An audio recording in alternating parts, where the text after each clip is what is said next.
નમસ્કાર ધોરણ 7ના વહાલા વિદ્યાર્થી મિત્રો, આજે આપણે આ વિડિયો લેક્ચરની અંદર તમારું હિન્દી વિષયનો પાઠ નંબર 4 છે કથની ઓર કરની એમનું અભ્યાસ અને સ્વાધ્યાય બંનેનું સોલ્યુશન એકસાથે આ વિડિયો લેક્ચરમાં જોવાના છીએ। તો ચાલો શરૂઆત કરીએ તે પહેલાં એક નાનકડી વાત કે નીચે ડિસ્ક્રિપ્શન બોક્સની અંદર એક પ્લેલિસ્ટની લિંક આપેલી છે, ત્યાંથી તમે અન્ય પાઠના સ્વાધ્યાય સોલ્યુશન પણ મેળવી શકો છો। तो જોઈએ પહેલા અભ્યાસ છે એમનો પ્રશ્ન પહેલો છે सोच कर बताइए। એમાં પહેલું ईश्वर ने मनुष्य को अन्य प्राणियों से किस प्रकार श्रेष्ठ बनाया है या भिन्न बनाया है। तो એમનો જવાબ આવશે મિત્રો, ईश्वर ने मनुष्य को सोचने, विचारने और कल्पना करने के लिए मस्तिष्क दिया है। उसने मनुष्य को अच्छे बुरे का निर्णय करने के लिए विवेक बुद्धि दी है। वाणी का वरदान भी केवल मनुष्य को ही मिला है। मनुष्य जैसा सुंदर शरीर किसी दूसरे प्राणी का नहीं है। इस प्रकार ईश्वर ने मनुष्य को अन्य प्राणियों से श्रेष्ठ बनाया है। बीजू, धूम्रपान वर्जित है, कहाँ कहाँ और क्यों लिखा होता है। तो जवाब आवशे मित्रों, धूम्रपान वर्जित है ऐसा बस, रेलवे लाइन, रेलवे गाड़ी जैसे सार्वजनिक वाहनों में लिखा होता है। अस्पतालों, सिनेमा गृह और दवाखानों में भी धूम्रपान न करने की चेतावनी दी जाती है।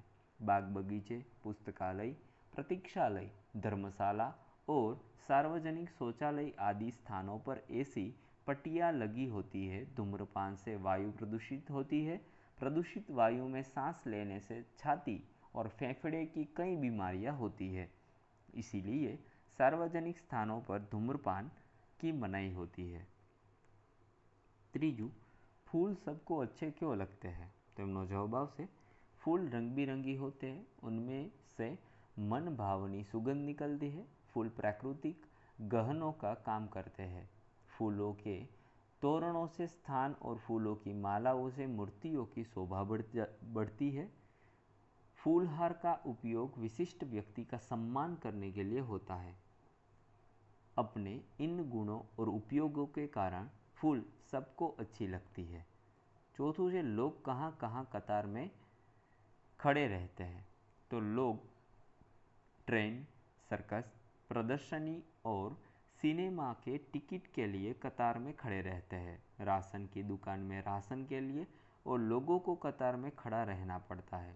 लाइट या टेलीफोन के बिल भरने के लिए भी लोग कतार में खड़े रहते हैं। बस में चढ़ने के लिए यात्री कतार में खड़े रहते हैं। शहरों में मॉल की नई खरीदी का बिल चुकाने के लिए कतार लगाई जाती है।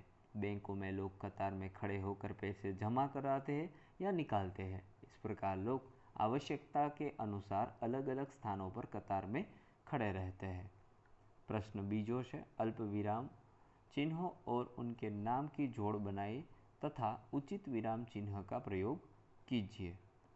तो अहींया जो 1 सामे 4 आवशे, 2 सामे 5, 3 सामे 1, 4 सामे 6, 5 सामे 2 અને 6 सामे 3 आवशे। આપણે सीधा आंसर आपी दीधा छे। હવે वाक्य में उचित विराम चिन्ह लगावाना है। फूल तोड़ना मना है, वाह कितना सुंदर दृश्य है। बसों में लिखा होता है धूम्रपान वर्जित है।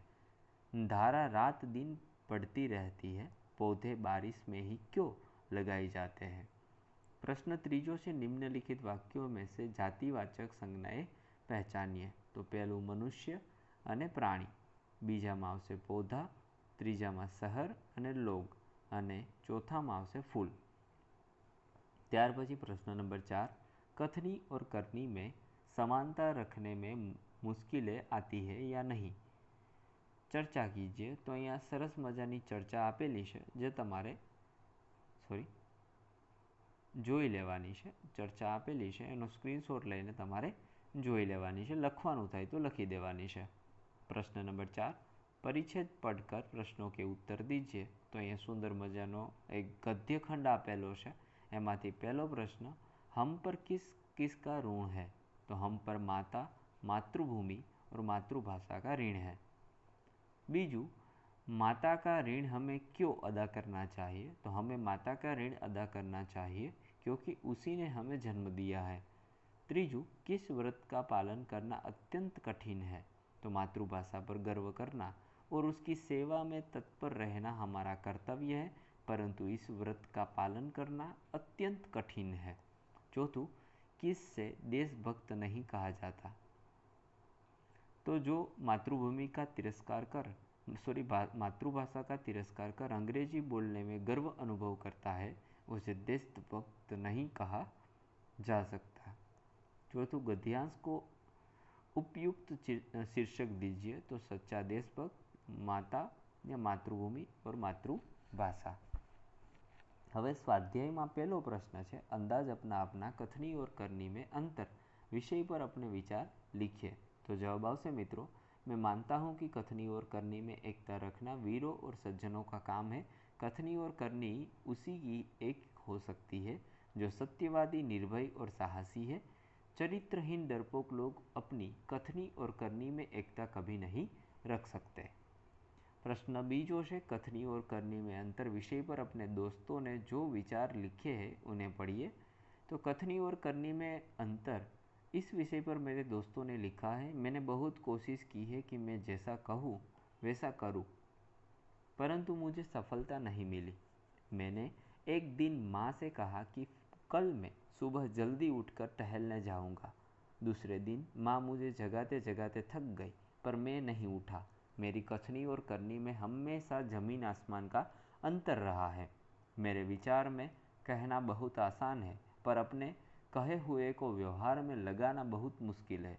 फिर भी मैं कोशिश करूँगा कि मेरी कथनी और करनी में अंतर न हो। यदि मुझे कुछ बनकर दिखाना है तो अपनी कथनी को करनी में बदलना ही होगा। प्रश्न 3, करके दिखाइए। कोष्टक में से दिए गए शब्दों को उचित क्रम में रखकर वाक्य लिखिए। फूल तोड़ना मना है, तो मैं हर रोज़ खेलने जाता हूँ। सबको कथनी करनी में समानता रखनी चाहिए। वे कहीं से अच्छे पौधे लाए। तो मित्रों, आ हतुं सुंदर मजाનું આપણું સ્વાધ્યાય અને એમનું સોલ્યુશન। ફરી મળીશું નેક્સ્ટ વિડીયો લેક્ચરમાં। ત્યાં સુધીમાં જો તમને વિડીયો લેક્ચર પસંદ પડ્યો હોય તો લાઇક કરી દેજો, તમારા મિત્રો સાથે શેર કરી દેજો અને આપણી ચેનલને સબસ્ક્રાઈબ કરવાનું ભૂલવાનું નથી। તો ફરી મળીશું નેક્સ્ટ વિડીયો લેક્ચરમાં। ત્યાં સુધી આવજો। જય હિન્દ, જય ભારત।